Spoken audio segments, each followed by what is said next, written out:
Hi everyone, I'm Jennifer, the host of Ikigai with Jennifer Shinkai, where we're going to talk about the Japanese concept of Ikigai, or living a life of purpose. Here you're going to hear inspirational stories from all different types of people who are finding their own life of purpose. You're going to hear about how they found their Ikigai and what they do every day to live an integrated life. So without further ado, let's dive right in. Good morning, good afternoon, good evening, and welcome wherever you are in the world tuning in to Ikigai with Jennifer Shinkai. I am here today with my guest who's amazingly on dry land. It's Lowell Sheppard. He is on a very interesting life journey at the moment. And I'm going to spend a moment just reading through Lowell's multi-hyphenate bio. It's amazing. And then I'm going to say a little bit about how we met. So let me just zoom in on this text. My old lady eyes are not there. So dear Lowell is an author, speaker, social entrepreneur, former minister, fellow of the Royal Geographic Society, husband, father, long distance cyclist. And you wrote here, aspiring sailor. I would say that you are now, if you sail, you are a sailor. Maybe you're not an ancient mariner, that's the word I want to say, but you are indeed a sailor. He's spent Okay, Cap. Oh no, don't get onto the boating metaphors. I'd be very poor at those. Landlubber here for sure.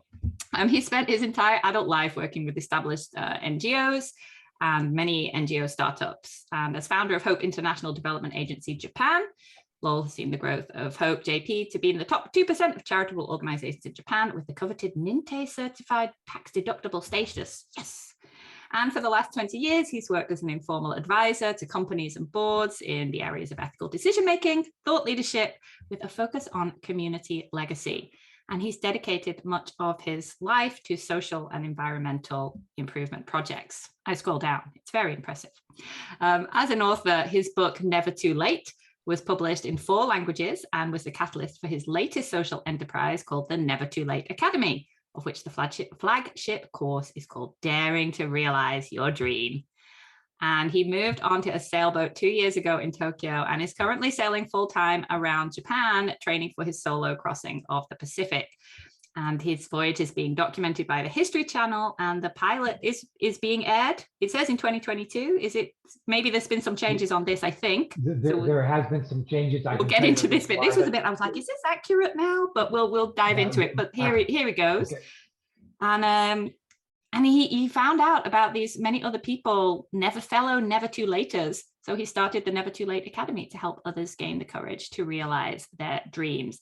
And of course, as with all my guests, you'll be able to see links to all of his projects, his channels, his social media down in the bottom. And after this chat, I really hope that you follow and support his work.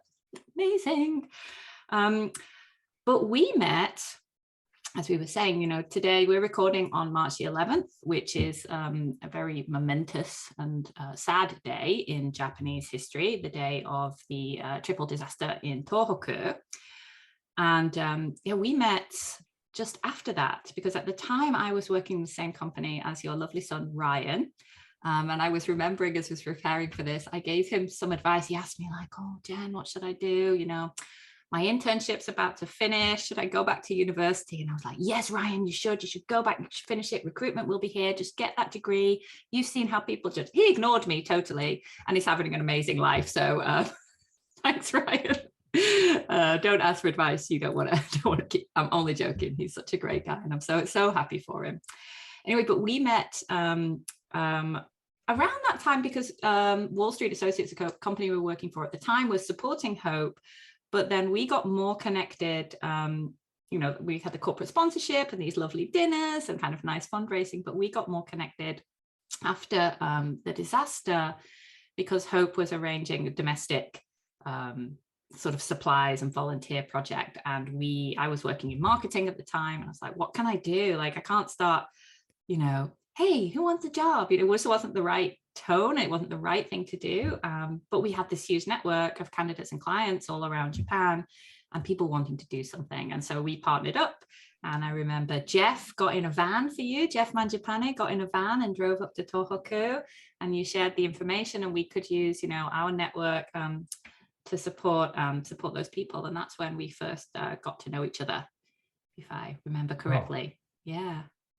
And I don't think I actually met you face to face for No, some time after that. It was all by telephone, but you know, your energy is there whether I'm with you in person or on a telephone line. Yeah, And I was infected by, I mean, you asked all the right questions, and logistically you were astute, and you understood what the longer term issues were too. This was more than just getting some pictures for a company newsletter. It was genuinely to help people rebuild. And so thank you for everything you and Wall Street did at that time. Yeah. Thank you for giving us the opportunity to, like, a way to be useful. You know, I think that's what many people feel, right, with the situation in the Ukraine even. Gosh, I'm so, like, that's my background of the way I was raised when it was, I'm still remembering the former Soviet Republic. Yeah, you know, that situation, people want to help and they don't know what to do. And I think when there's organizations that give people a channel to do that, it's really powerful. So thank you for all the work that you do on that. And one of the things about, I'm really interested, I saw a photography project in Tohoku that was talking about Ikigai. And I'm really interested to, so maybe you know someone, we'll talk about it after, but if anyone listening knows, it always strikes me like, how do you have a reason to live when everything that you have known and loved is just gone in a moment? Like, and not even, people are not just now surviving, they're really thriving in those communities now. And I'm just, like, overcome by, you know, we talk about, like, oh, my life, this, COVID, blah, blah, blah. It's like, my family are safe. Everyone has their health. Really have nothing to complain about. So yeah, I'm just, you know, so amazed with those people who have really suffered and still can say, yeah, I have Ikigai, I have a reason to be here. My life has meaning. I feel connected to society and learning new things. Amazing stuff. All right. Anyway, it's not where we want to go with this today, but well, is that where you were inspired then with Ikigai, and not particularly focus some of your life on this? But it's one of the things that I'm really I'm interested to find out more about, that, like how people do find a sense of Ikigai when they've had extreme trauma or loss in their lives, because there are, you know, that's part of the human condition, that people suffer, and also people go on to do amazing things. And I just think those are really important stories to be told and for people to hold. And, you know, the work for hope, but hope is just so important, and having hope that there's a brighter day is coming for you for whatever is happening right now. Anyway, so moving on to Never Too Late, we reconnected. Yeah, go on. Could I just interject a story there? And maybe this is maybe the last question that you sent me beforehand that I considered.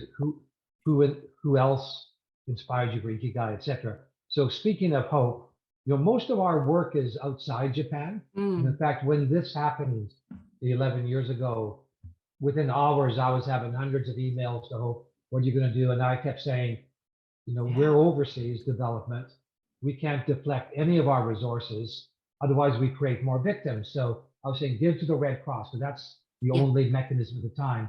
But within 24 hours, the then president of Oaklawn Marketing, Harry Hill, who was also chairman of the Hope Board at that time, said, Lowell, because I said, this is outside our mandate to people. And he said, you can't say that, because we are all outside our mandate right now. The whole archipelago has been shaken, literally as well as in every other way.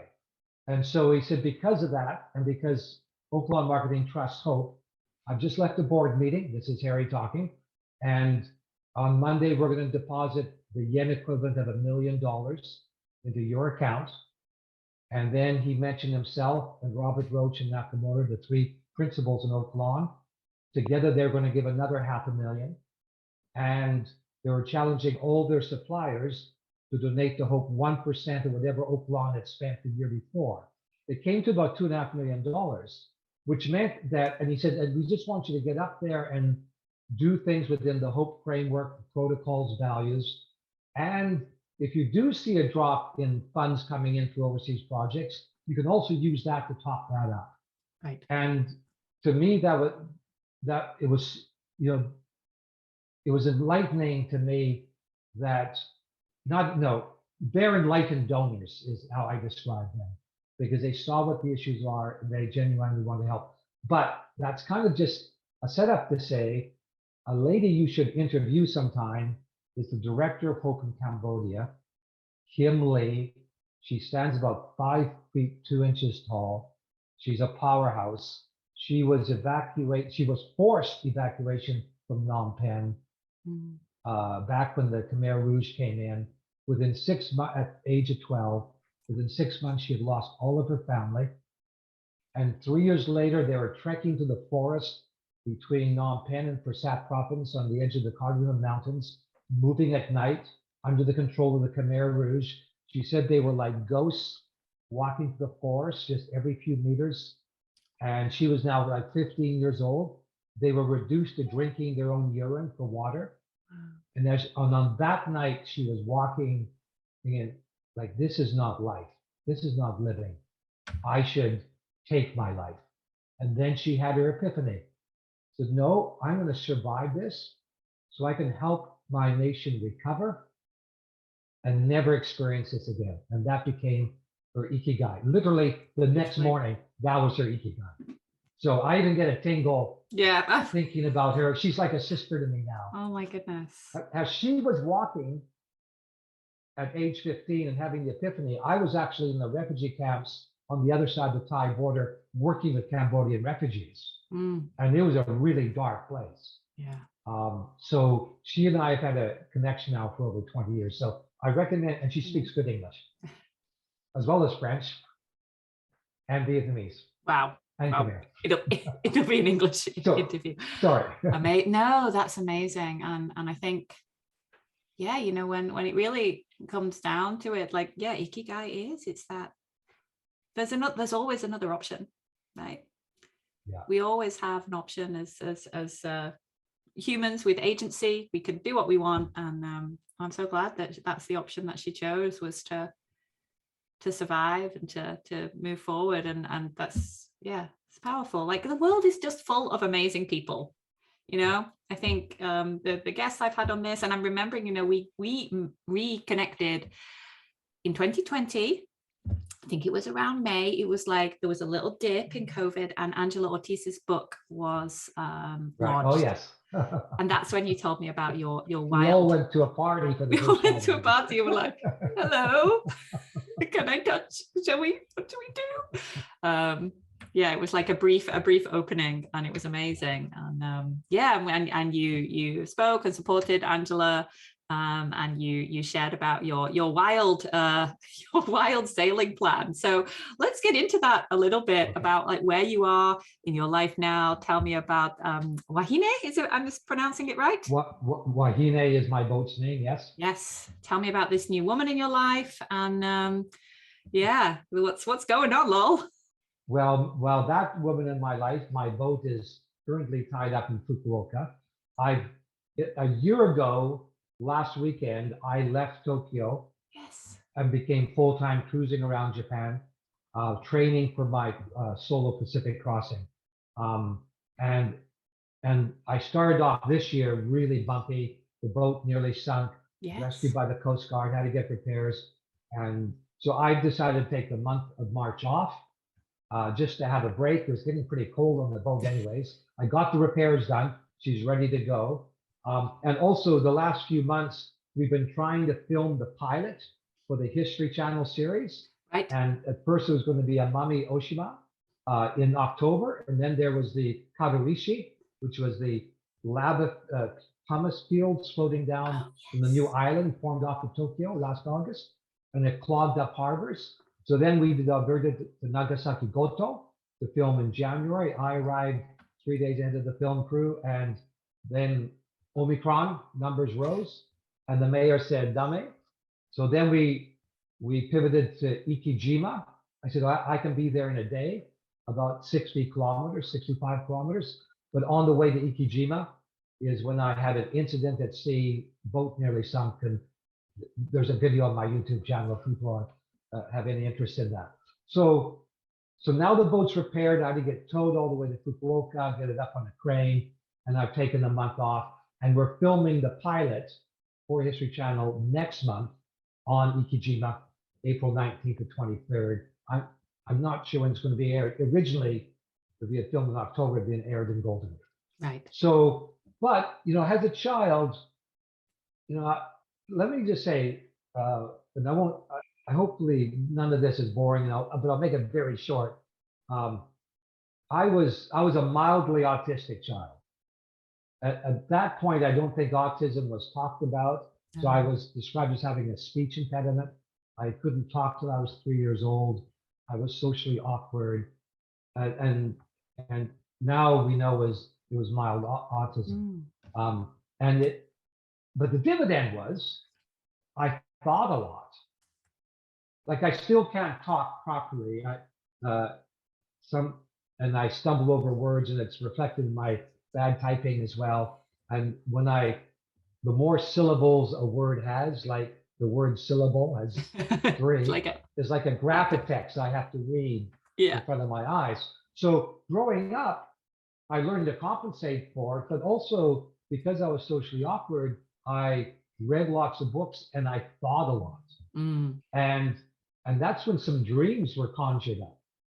And many dreams, traveling the world, taking care of the planet. I was a very young, kind of environmentally disposed person, but also the adventure of sailing and sailing across an ocean.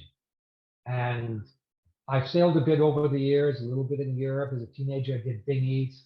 When I courted my wife, I used my friend's 26-foot sailboat in Vancouver, and we'd go out on weekends, etc. And then I gave up that dream when I came to Japan thinking, and I came to Japan because of my wife's dream. When we were married, the agreement was that if she would go with me to England, where I wanted to live for a time, I would return with her to Japan, where she was born and raised. She's like you, blonde. Are you blue-eyed? Green, but yeah. Okay, well, so she's blue-eyed. And I know it's not politically correct in Canada terms, but I describe her to Japanese friends as having Canadian hardware and Japanese software. Japan is her home. So we moved here to follow her dream. And I gave up the dream of sailing, thinking it's too expensive in Japan. Plus my language sucks, Japanese ability. And you have to get a boat license. But then I discovered the Tokyo Sail and Power Squadron. They helped me get my license. This was 4 years ago. It opened up my eyes to the sailing world. And that's where I thought, I can do this. And then suddenly the dream, and I say suddenly because it happened in a number of hours, as it has often happened to me, when a disposition or compulsion or dream suddenly becomes a specific goal. The dream was to have a sailboat, live on it, one day sail across an ocean. But once I knew I could do those things, then I thought, yeah, I'm going to buy a boat. I'm going to sail it to Vancouver to see my mom. And I'm going to do it by myself. And then some dreams, and dreams are related to Ikigai, right? It's what's in your subconscious as you sleep that reveals itself. It triggers the imagination, and it's what you wake up with. Most of my creative insights have come in the middle of the night, not necessarily in the form of a dream, but it's woke me up, and the brain is just buzzing. But some dreams, some goals and purposes are immediately robust. You can blurt them out. Jennifer will state it. I'll say, yeah, that's Jennifer. She'll do that. You know you'll do it. We all know you'll do it. But there's other dreams that are fragile because they're so audacious. You just say, "Lowell, really? You really?" So I had to ponder it for a time and ask myself lots of questions. Really? Is this? Why do you want to do this? What's the motives? What do you? And I had to answer those questions, and then little by little, with concentric circles, share it, with life first, family, closer friends, and sailors, and tested out. And the more I shared it, the more the dream seemed to be affirmed. And then I've now locked myself into it. So that's why I'm doing what I'm doing. It's called Pacific Solo. I want to sail to the garbage patch. That's one of the sub goals because I'm an environmentalist. I've been focused on clean water through hope most of my adult life. And I want to bring attention to the oceans. And also at a deeply intimate level, I want to go to what I'm calling Nemo North. In the South Pacific, there's a place called Point Nemo. Point Nemo is the place on Earth furthest from land in any direction. Right. It's a mysterious place, sailors say. It's a spacecraft graveyard. That's where they throw all the satellites and space station remnants because there's nobody there to harm.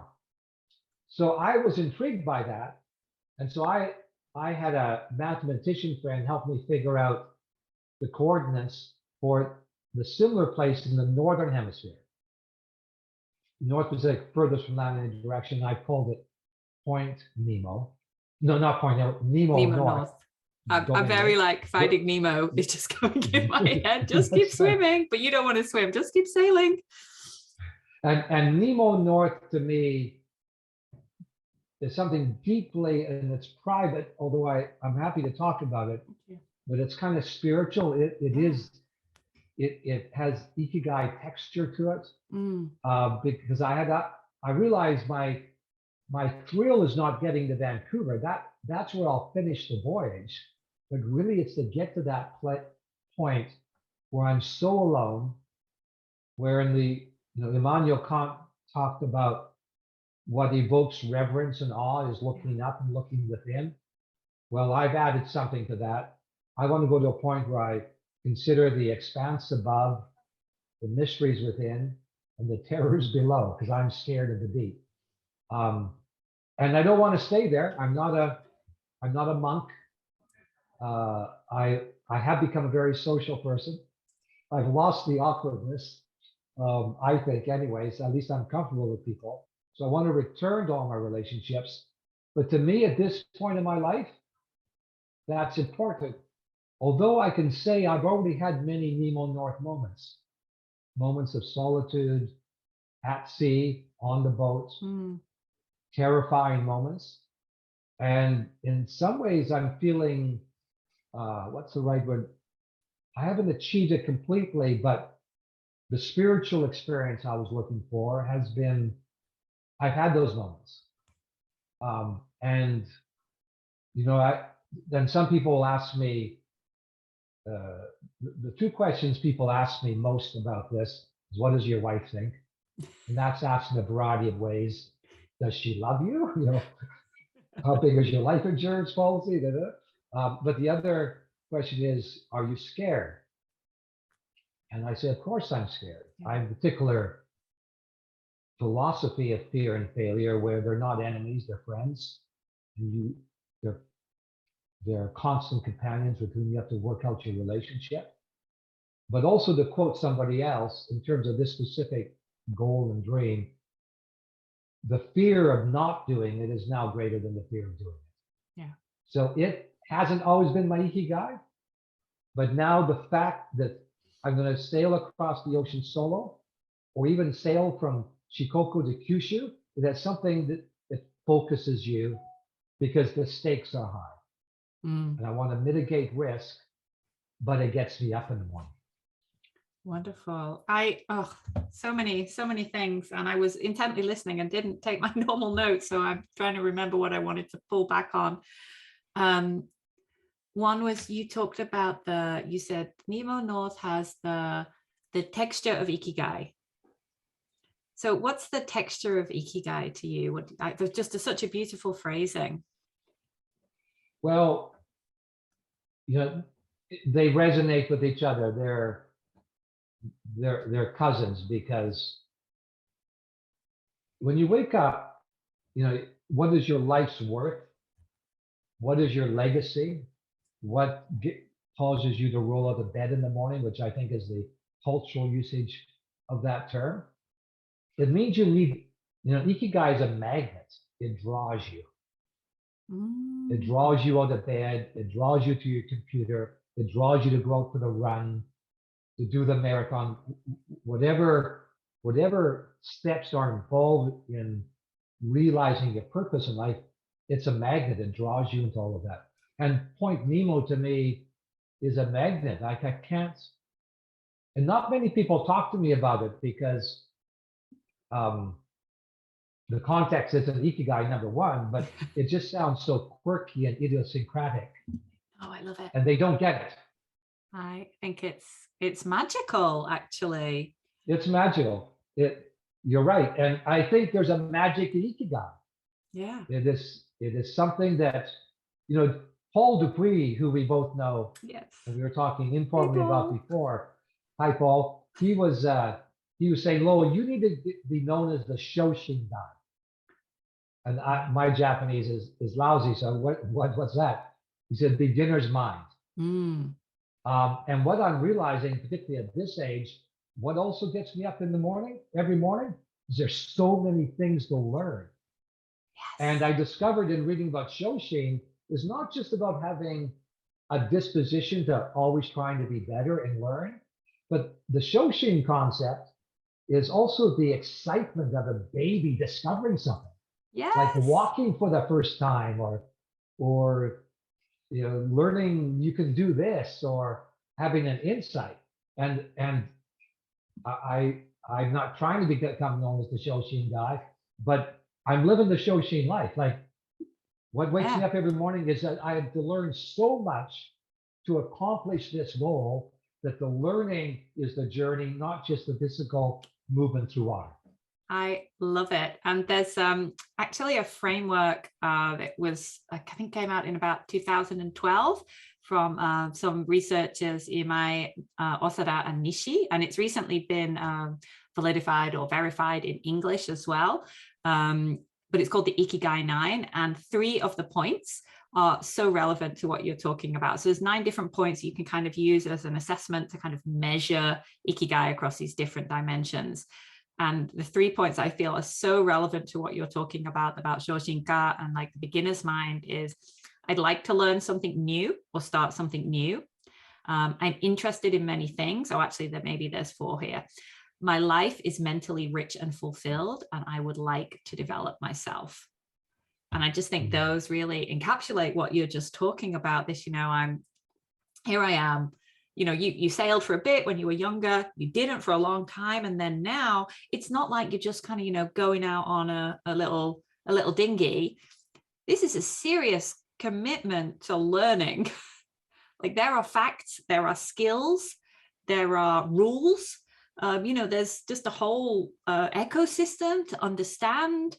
There's, laws, bylaws, different regional things, all of these things to do. This is, so you need to learn something new for sure. So just another comment with Ikigai too, and beyond all of that, beyond Point Nemo, which is a very self-centered thing. I mean, so much of this is selfish. And I keep saying that to my family. I know I'm being selfish. They, for the most part, say no, except my daughter-in-law, Ryan's wife, says, Dad, it makes me angry because you're making us worry about you. And, they're also supportive and proud, but there's something even larger than that for me. And it is what you read in my bio, which in the bio is described as community legacy. But I am concerned with what I leave behind. And the focus of that now is my grandson. Ryan, your former colleague's son, who's now 10 years old. No way. That I want to leave something with him that when I'm long gone, and in whatever formats the YouTube channel is, or books or whatever, he can say, my grandpa did that. And in fact, I'll tell you about an epiphany I had coming back from Cambodia. I was, I think, 61 at that point. I had a donor from Tokyo. He was in business class. I was in the peanut section, quite happy to be there. He tried to actually upgrade me, but He thought he could use points, was going to cost $1,000, and I wasn't worth that. He didn't like you that much. So I was in the back, and I was just thinking, you know, I had people in hope saying succession plans, and this, and of course it all made sense. But having just been in Cambodia and met families who I've now known for many years, I just said to myself, you know what? I'm never going to retire. Now, in terms of coming off of payroll, no, that's one thing. But in terms of your life's purpose, in terms of your, I didn't use the word Ikigai, but I said, there's still so much I want to do. And so I'm not going to retire. I'm just going to find other ways to accomplish my life's goals. So all that to say, I came home and told my wife first, stop talking to me about retirement. I told Mackenzie, my younger son, who's a film director. Yes. And then I had this night with Ryan, Maria, and Eli at Graham's Cafe on the first floor below your old offices. Oh my goodness. You're still with, yeah. And one of my favorite places to eat. It's no longer Graham's. And so I just explained all this. What I just basically told you, I told them. Eli's 2 years old. He's playing with toys beside me. And then I, with a little bit of moist eyes, I said, and Ryan, Maria, I'm not doing this for you. I'm doing it for him. And at that point, Eli put his toy down, put his little arms around my neck, and said, thank you, Grandpa. And you know what? It's a highly subjective moment. It doesn't prove anything. It didn't mean suddenly I had $1 million. It changed nothing except it sealed it for him because he got it. You're a mom crying. I'm a grandpa crying. I don't know if this is waterproof mascara, but. So what wakes me up in the morning? My grandson does. Because I want him to be able to say, my grandpa did that. Thanks. Well, that's so beautiful. Yeah. So allergy season here in Japan, everyone. So watch out for that, bit dusty in my room. But there's a great researcher based in Tokyo, Dr. Akihiro Hasegawa. His work on Ikigai is absolutely fascinating. And, you know, one of the things that he talks about, you know, there's Ikigai in the past that we get through re-exploring memories and those, you know, you look in your phone and just now, right? You remembered that conversation with Eli, you remember that hug, you relived it. And in that moment, I'm pretty sure you felt a sense of Ikigai. And as I heard your story, I felt it too, like there's a reason to be. We have the Ikigai in the present, you know, the beautiful cup of coffee, the moment when you're on the boat on your own, and also you feel that, you know, connection to all like 3 levels of existence. And then there's dreams and imagination of the future. So you have this very kind of concrete plan, but also maybe it's a little bit more vague, like how Eli is going to deal with it, but there's still something about this, a dream of the future of him as a grown man, you know, and how he draws on that, and just that dreaming, that vision is an Ikigai of itself. You know, it's such a beautiful concept. And whilst the Venn diagram is a really helpful coaching tool, I do love it. I think it's fabulous. It's really direct questions. It's just such a more nuanced and amazing concept. So I'm really happy with what you've shared, because I think it's going to help a lot of people to go, oh, that's Ikigai as well. Oh, I have it. I don't have this like one point in the Venn diagram, but am I excited about what my grandchildren will remember me for when I'm no longer on this planet? Yeah, that gives me a reason to get up and be here. And I love what you said as well. I've still got so much to learn. I've still got so much to do. That energy, that life force is, I think, not to be taken for granted. It's a real gift. So tell me, you're an advanced student of Ikigai compared to me, at least. So I'm learning about Ikigai, but I mean, there's different levels, right? So in terms of what gets us out in the morning, there is that long term, that is that Eli, our children, what the planet will be like when we are long gone. But there's also the immediate plans to get to realize the dream. And what I'm concerned about with my fellow never too laters is there's a lot of dreamers. Yes. We all dream, but you have to roll out of bed in the morning, put your feet on the floor, and know what the steps you're going to take to actually make that happen incrementally. And a lot of people aren't walking towards the dream. They're caught up in something else.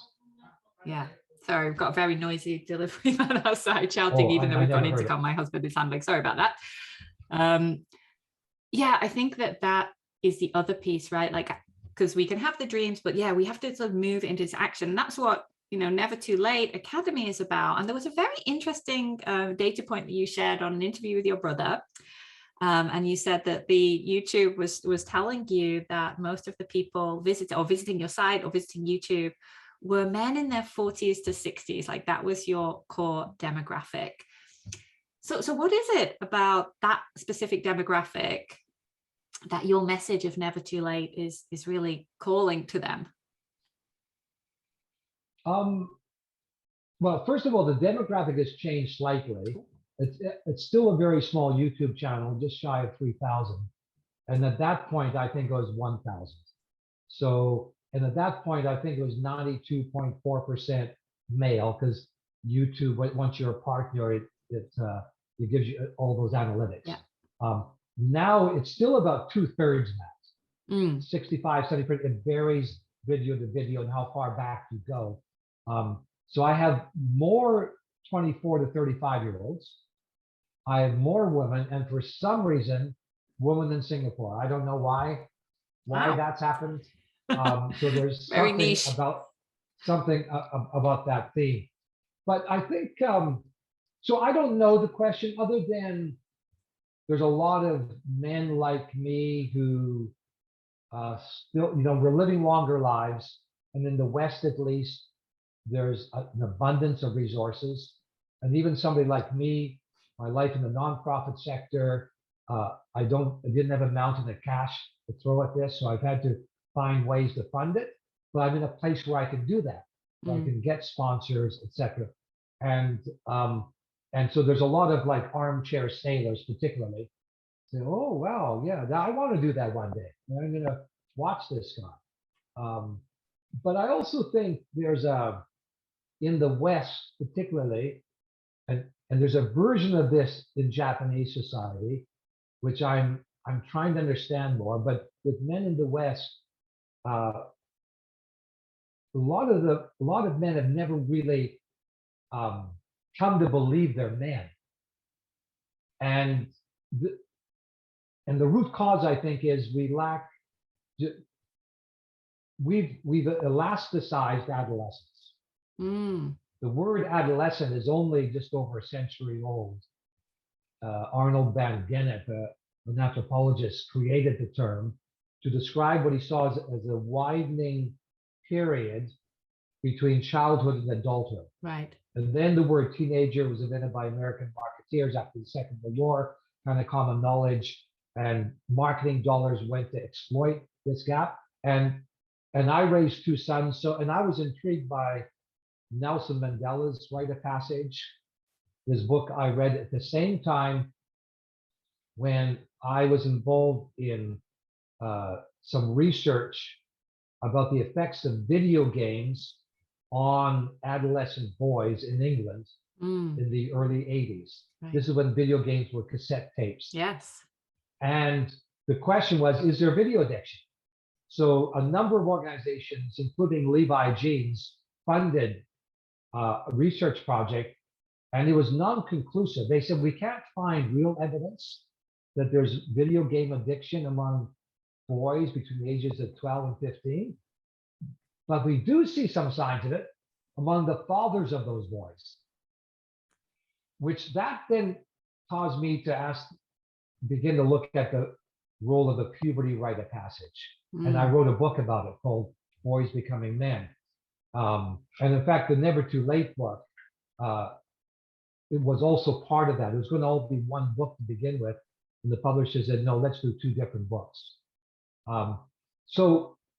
And women are enablers because you use phrases like, and I'm not saying you personally, of course, but wives, mothers, girlfriends, daughters will use terms like boys will be boys, men with their toys, and you said we could speak frankly here. So Yeah. when does a boy become a man?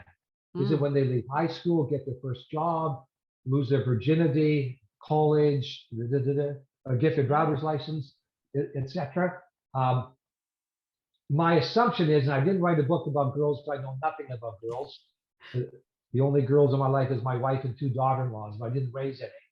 But I think there is a biological change that my assumption is for many girls, if not most, that biological change will prompt a conversation with another woman, whether it's a friend, a mother, an auntie, and basically have the facts of life explained, if not explained already. I'd be intrigued to know what your view is. Yeah. Boys, the equivalent would be, and forgive the frankness, would be Sorry, a wet go for dream. it. Would be a wet dream, and you don't tell anybody about that. Like everything is so secretive with a boy. And so and then you see a lot of men are just still unable to take responsibility, make commitments, etc. So my fellow never two letters, I'm not laying all that on them, but I think for some of us, there's still a need to achieve something manly. And I don't mean to be sexist in that many women need to achieve things that are humanly as well. There's many women sailors, but for many men, they never had a moment where, like Nelson Mandela had, after a 6-week school to prepare them for manhood, to have another man say, "Welcome, you are now one of us." And so we're still trying to, at very least, impress ourselves. Yeah. So we can do that. Yeah, we don't have those rituals, do they, to mark the passage? Yes. And as you said, we're seeing many more people with extended adolescence, both men and women, still living at home with their parents, and there's a practicality to it. But I remember I had a terrible bias when I was a hiring manager, and I said I really would prefer someone who is not living in their family home. Right. Because I felt like that was, and it wasn't something which I said, please make sure that this is on the resume, but I wanted to know, people are paying their own bills. People are adults, right? They're managing all of those complexities of life. And I know there's many reasons why people are staying at home, but this was kind of in the era of Japan where we had the phrase, which was the parasite single. I don't know if people still use that, but this was usually a woman actually of a certain age who was unmarried, still living at home, working, and all their disposable income was frittered away on fashion and travel. God, it's so misogynistic now. I remember it actually, hearing myself say it. Like, wow, that was a broken model as well. But there's something about, when you become adult. I definitely don't think I became a woman when my period started. And actually, talk about secretive. This is I don't think I've ever announced this on a podcast. I lied about when my period had started because I went to an all girls school. And so people were like, have you started yet? Have you started yet? And I was like, yeah, because it became a point where people were kind of getting picked on. So maybe there is something in that it's definitely an initiation into the world of womanhood. But I had an older sister, so I knew what was going on, so I could sort of talk about it. And I didn't start my period till I was nearly 14, 15. It was actually quite late. And now I look back and go, thank God. Thank God. Literally bloody awful. But that's a different subject. It does remind me every month that I'm alive, though, for sure. I'm not sure. It doesn't make me get out of bed, though. It makes me stay in bed. Anyway, we digress on it. But yeah, there's something about that when you take those responsibilities for yourself when you as an adult like have those challenges? And then maybe there's something about, I was thinking about this demographic, and especially from my perspective in Japan, I sort of feel like many men are not given the space to dream. They, you know, there's a pro and con to not having you know, women's participation in the workplace for sure, but women are allowed to opt out. We don't have to aspire to become a manager to move up the corporate ladder, and that option is not there for a lot of men. They have to have, you know, the stable income. They have to be the breadwinner. And if they said, oh, I want to do this side hustle, or I want to do these things, it's really quite frowned upon to move outside of that. So I just feel there's something which is quite stifling for I think you're absolutely right. people in that. So let me tell you a little story about my other son, Mackenzie, who's a film director. Yes. And for both Ryan and Mackenzie, and this isn't always the case, and it wasn't the case for me. Although I had dreams, I really struggled to find which path to walk once I became an adult. And it ended up I became a minister for a time, as you read. Ryan and Mackenzie both illustrated early in life what their passions were. And Mackenzie was storytelling. Ryan was making money. And remember counting money with Ryan when he was 5 years old, and he started his first company when he was 15 at high school, etc. With Mackenzie, it was storytelling. First, a comic strip, 4-frame strip. The character was a worm called Spud. Then he wrote 2 novels between the ages of 10 and 12. Never published, of course, but in terms of, you know, writing out a full story and character development. Then at age 12, I brought home a camera from Singapore, which, unknown to me, could do 60 seconds of video. Otherwise, it's still camera. He discovered the function and began to make Lego movies. Okay. And then at age 15, he came to me and said, Dad, I need a new video camera. And as a parent, you know, you're not always sure how much influence you have on the formation of their dreams, even of their Ikigai.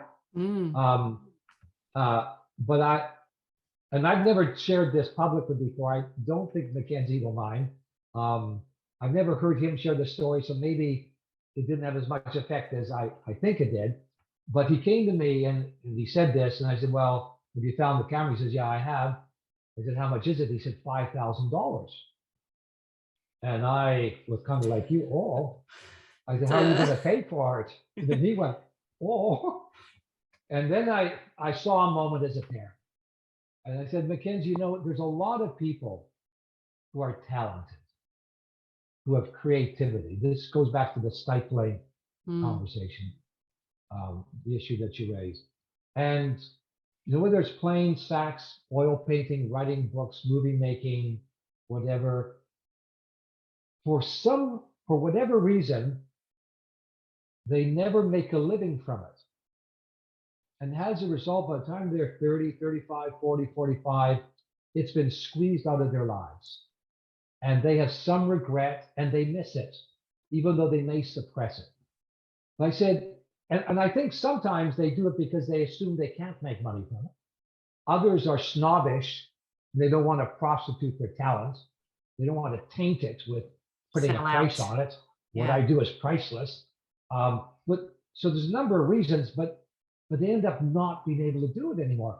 But if you can learn how to monetize, commercialize, I think was the word I used then. So here's the deal. Bring me a business plan. And if you can show how you'll pay me back within a year, I'll put it on my credit card. So I don't know whether it was days or a couple of weeks. He came back, scribbled on an A4 piece of paper, very rough. It wasn't a professional business plan. But first of all, he found the same camera for $3,300. Good. So it forced him. Nice cost control. And then he had this plan, and he paid it off within 6 months. And Mackenzie has never done anything else but make films. And he's been nominated 3 times at Cannes Film Festival for Best Short Film in Asia. He won twice. Amazing. If you're seeing the IKEA ads, if you watch TV, all the IKEA ads last year have been his. He's done Nike 7 times, just another, like he won Red Bull, Tiffany. gets to interview lots of great people, and he never defaulted to English teaching, as a lot of kids who've been raised here in international schools do, at least in summertime. And he knows what his purpose. What gets him out of bed in the morning is to tell stories now on film, and he's never had to do anything else. But he learned an important lesson, in my view. I can make money from this. Yeah, exactly. And therefore, it doesn't become stupid. And that's, sometimes, Ikigai purists, who are like, oh, well, from a Japanese perspective, right, we don't talk about, the money thing is not really there. And I agree. But how fabulous if you can. How fabulous if you can spend more of your time on this planet, as brief as it is, doing something that makes you feel incredibly amazing, and having the money does make the world go round. You need to have these things to support that and to support your family. And so if you can marry the two together, like, more power to your elbow. Like, why not dream that? Why not have that? But also, if that's not the way that you want to, because of whatever you said, like, people don't want to, sell out, or however they think, but don't assume from the beginning that it's not possible. And the route might be a bit circuitous as well. So, but it sounds like, in that moment, there was an opportunity for your son, and he really went with it. So I think I'm taking away the importance of, like, being open to those opportunities for yourself too. And when I started on this stream, and I have one of my senpais, before I bought my boat, we were going through prices and this, and I was trying to keep price down, and he said to me, well, Lowell, if you can't afford this dream, find a dream you can afford, which kind of makes sense. But I said, but no, I'm not going to let the lack of money stop me from doing this. And my good friend Mike Alphonse, who's on the board of Never Too Late Academy, along with some of my other close friends and etc. He says some of us do our best work when our back's against the wall. Because he actually appears in one of the. I just got releasing a course now on how to pay for your dream, and one of the modules is on using your own money. I've got a module on sponsorship, on crowdfunding, everything I've done. I'm just saying what I've done. But he made a good point. He was emphasizing in his lesson, you have to be cautious. You have to make sure you take care of your family. You aren't sacrificing commitments. But then he paused and breathed deeply. But really, the main message I have for you is have courage. And that's when he said, some of us do our best work when our back is against the wall to step out. And that's my, and I say that's what I'm saying to people. It's never too late. Even if you can't afford it, don't let that be the reason that causes you to walk away. Yeah. Particularly in this day and age. Yeah, I remember Andrew Manterfield. Hello, Andrew. It's been a while. Said a great thing to me, which has stuck with me. And when I was first starting my business, and he just said, "Never let money get in the way of a good idea." Exactly. Never let money get in the way of a good idea, and like find a way to make it work. And I think that that's actually, one of the amazing things with your experience, because you have had that experience in NGOs of fundraising, like, how to ask people for money. And there's none of this like, oh, can I do? These are just skill sets, though. They're skill sets and mindsets that anyone can learn. But that having the dream, and that, I loved what you said earlier on, like it became something, I think you said something like the pull of not doing it became stronger than the fear, or something like that. Please, can you remember what your words were? That was when I had to. Not doing it was now stronger than the fear of doing it. Yes. Yeah. Yes. Yeah. Money matters, but not as much as we think. Yeah. And there's always a way to find a way. It's an old adage which sounds shallow because it's used so often, but actually there's great power in this. Where there's a will, there's a way. So what wills me out of bed in the morning? I will find a way. they get to that point that's drawing me forward. Wonderful. Oh, I'm so sad to say that we're nearly at the end of our time. I feel like we could do a double episode today. But if you have a final message for anyone who is listening, who thinks maybe it is too late to follow their dream, to make something happen, what's the one thing that they can do today? Well, I think, have a disposition in life towards, these are my 3 C's, compassion,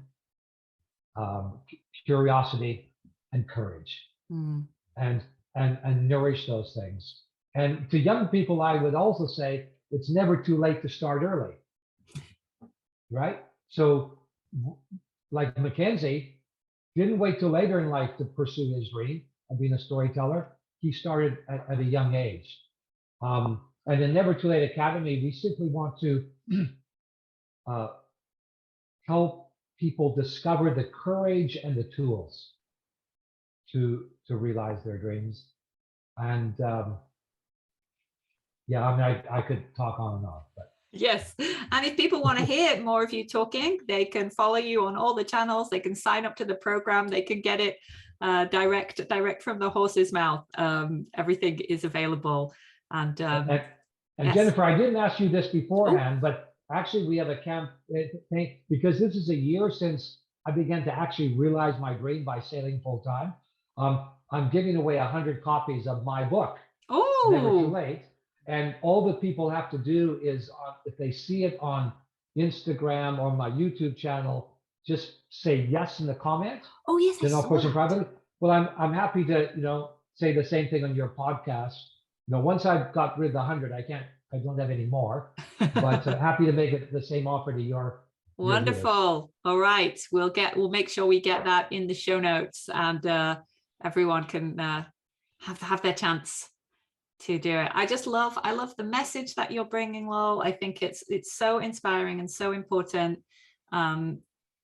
With Ikigai, I'm in Japan and the many countries in the world, we're living longer lives, and one of the secrets to longevity, just having a really good time, no regrets, doing the things that you wanted to do. And I think the more stories, the more instances that we see of people like making those things happen, of course, early in life, but literally not thinking that the ship has sailed and it's never too late and you can go off and do it. I think it's so inspiring. I'm really grateful for your time and your leadership, eldership, and just sharing these stories with all of my listeners. So thank you so much. My pleasure. I was asked recently, where are you going next? And I said, you know what? Where the wind and the waves take me. And this person said, oh, that needs to be your next book. But all that, and this maybe is the closing note. Sorry, you've already done your closing. But life throws its curveballs. We have to pivot. We don't know where the wind and the waves will take us, but there's always a way to find a reason to get out of bed. Amen to that. And life presents new opportunities and new goals. What a brilliant note to close on. Thank you so much, Lowell. And everybody, please follow, support, and remember, it's never too late to start living your Ikigai. Good luck, everyone, and we'll see you on the next episode. Thanks, Lowell. Bye. Thanks, Jennifer.